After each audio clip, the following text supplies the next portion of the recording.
Hello everyone. आज की इस वीडियो में हम देखेंगे कि कैसे क्रिमिनल अपील जो है वो ड्राफ्ट होती है। कुछ इस प्रकार से आपका ड्राफ्ट जो है एंड में दिखेगा। चलिए स्टार्ट करते हैं।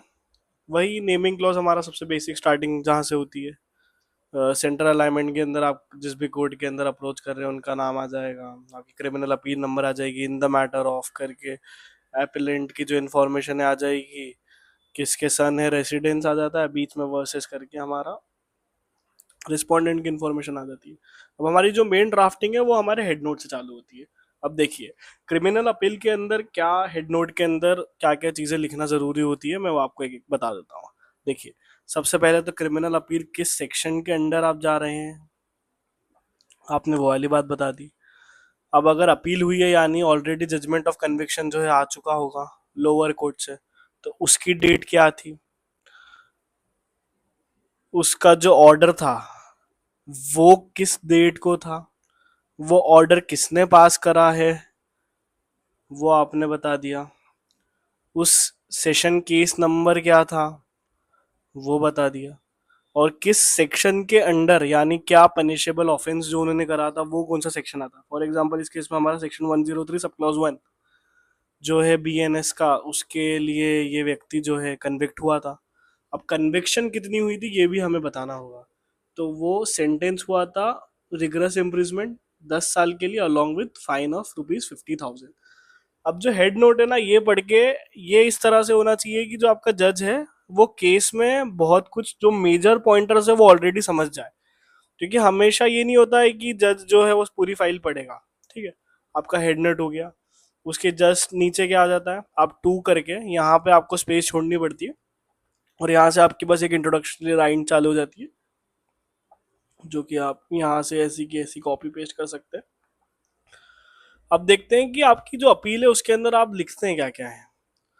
ये कुछ 6 पॉइंटर्स के अंदर डिवाइड होता है। अब देखिए, हमेशा ड्राफ्ट के फर्स्ट स्टेज आता है जिसमें आप इंट्रोडक्शन देते हैं कि क्या हो चुका है।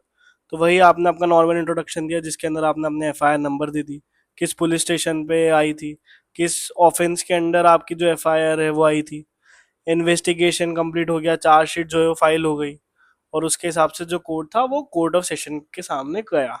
अब वहां पर क्या हुआ, वो लर्नेड एडिशनल सेशन जज के पास गया, आपका एडीजे के पास।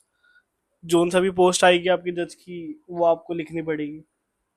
वहां पर क्या हुआ कि ट्रायल जो है कंक्लूड हो गया, उसकी जजमेंट की डेट आ गई, और उसके हिसाब से हमें सेक्शन 103 सब क्लॉज 1 में बेसिकली कन्विक्ट माना गया।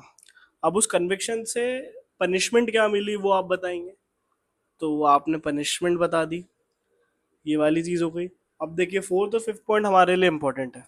अब इसके अंदर हमारा जो आगे की जितने भी ग्राउंड्स हो गए हमें इन्हीं बेसिस पे बनाने। यानी यहाँ तक आपका इंट्रोडक्शन हो गया और क्या कंक्लूड हो गया है। अब आप कोर्ट के पास क्यों आए हो, तो उसके अंदर आपको आपकी स्टोरी बिल्ड करना स्टार्ट पड़ेगी। तो वही कि अपेलेंट जो है हमारे इनोसेंट है, उसे उन्होंने फॉल्सली इस केस के अंदर डाला गया है। जो ट्रायल कोर्ट थे उन्होंने एविडेंस जो अवेलेबल ऑन रिकॉर्ड थे उसके कॉन्ट्रडिक्टरी काम किया है, मिस कैरेज ऑफ जस्टिस है हमारा यहाँ पे। उन्होंने जो एविडेंस है उसे सही तरीके से नहीं लिया है, उनकी फाइंडिंग अजम्पशंस के बेसिस पे है। ये सारी चीज़ें आपने लिख दी। अब जो ये पॉइंटर्स है, इस बेसिस पे आप क्या चाहते हो कि जो जजमेंट ऑफ कन्विक्शन जो है उसे आप अपील करना चाहते हो और हमारी जो अपील है वो एक्सेप्ट हो जाए। अब जो फिफ्थ और फोर्थ और फिफ्थ पॉइंट था ना, वह कैसे हम सफाइस करेंगे वो हमारे ग्राउंड्स वाली हेडिंग्स में आता है। अब जो ग्राउंड्स वाली हेडिंग है उसके अंदर मल्टीपल पॉइंटर्स आ सकते हैं। अब आपके केस टू केस पे डिपेंड करेगा कि कैसे कैसे आप जो फैक्ट्स है वो इसके सामने ग्राउंड्स के अंदर लाते हैं। अब फॉर एग्जांपल मैं आपको एग्जांपल ये समझा समझा देता हूँ कैसे होता है। जैसे कि जो इसके अंदर हम ये वाली बात कर रहे हैं कि उन्होंने fail to appreciate the evidence available on record, यानी रिकॉर्ड पे जो एविडेंस थे उन्होंने उसको कंसिडर ही नहीं करा ढंग से। उन्होंने जो गिल्ट है वो बियॉन्ड रीजनेबल डाउट नहीं करी, जो कि एक कार्डिनल प्रिंसिपल है हमारे क्रिमिनल जूरिस्प्रूडेंस का। फिर यहाँ पे हमने ये ओमिशन या इम्प्रूवमेंट जो स्टेटमेंट ऑफ प्रोसिक्यूशन विटनेस ने करे थे उसे हमने आपके जज ने कंसिडर ही नहीं करा। इनकंसिस्टेंट है, कॉन्फिडेंस पे नहीं है, इंडिपेंडेंट जो वो थे विटनेस वो फेल हो गए थे किसी रीजन से, सामने वाली पार्टी के या हमारे। तो उसका क्या इफेक्ट था वो जज ने देखा ही नहीं। सो डॉक्यूमेंट्री एविडेंस जो प्रोड्यूस कर रहे थे वो कोरैबोरेट ही नहीं कर रहे आपके ओरल एविडेंस से, फिर भी जो जज है उन्होंने उसको कंसिडर कर दिया। तो कुछ इस प्रकार के आपके ग्राउंड्स जो है वो आएंगे, ग्राउंड्स आपके केस टू केस डिफर कर सकते हैं। फिर यही है, बेसिक बातें यही सारी होती है कि एविडेंस जो है वो सही तरीके से नहीं लिया लिया गया, या कैसे करके आप आपके जो भी है इरेगुलरिटीज हो गई, प्रॉब्लम्स हो गई, उसे आप इन सब के थ्रू करते हैं। मैंने यहाँ पे स्क्रीन आप पॉज करके लिख सकते हैं चाहे तो, ये अगर आपके फैक्ट में सेम आ रहा था आप कॉपी पेस्ट भी से आराम से कर सकते हैं। आखिरी में हमारी प्रेयर प्रेयर क्या रहेगी? सो प्रेयर के अंदर भाई हमने सेंट्रल अलाइनमेंट में प्रेयर डाला। ये circum in view of action circumstances हम ये सारी चीज़ें जो है वो मांगने आए हैं। पहले आपने क्या बोला कि हमारी क्रिमिनल अपील जो है वो एडमिट हो जाए। फिर वो एडमिट हो जाएगी तो उससे आप क्या चाहते हैं कि जितने भी रिकॉर्ड्स हैं सेशन कोर्ट के वो आप जो है मंगवाएं, और आप सेट असाइड कर दे जजमेंट ऑफ कन्विक्शन जो कि हमारे एडिशनल सेशन जज ने दिया था। और जो व्यक्ति है हमारा अपिलांट है उसकी जो चार्जेस फ्रेम अगेंस्ट हुए थे उससे आप उसे एक्विट कर दे, और जो हियरिंग है वो आप आगे बढ़ाते दिए। यानी जो pending hearing and final disposal of the present appeal suspend the substantive state sentence awarded to appellant under section 430 of the BNSS.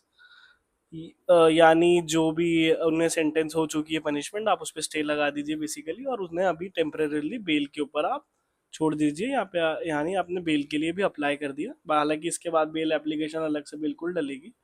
और यहाँ पे आखिरी वही सेम लाइन की, जो भी ऑनरेबल कोर्ट को फिट लगता है in the interest of justice वो ऑर्डर वो जो है फाइल कर दे। आखिरी में आपका प्लेस आ जाती है, डेट आ जाती है, और फाइल्ड बाय वाला आ जाता है। फाइल्ड बाय के अंदर आपको एडवोकेट का यहाँ पे नीचे नाम आ जाएगा, चेंबर आ जाएगा, और उनका एड्रेस, फोन नंबर और मेल आईडी आ जाती है। आई होप आपको ये वीडियो पसंद आई। अगर वीडियो पसंद आए तो प्लीज़ वीडियो को लाइक करें, शेयर करें और चैनल को सब्सक्राइब करें। Thank you so much.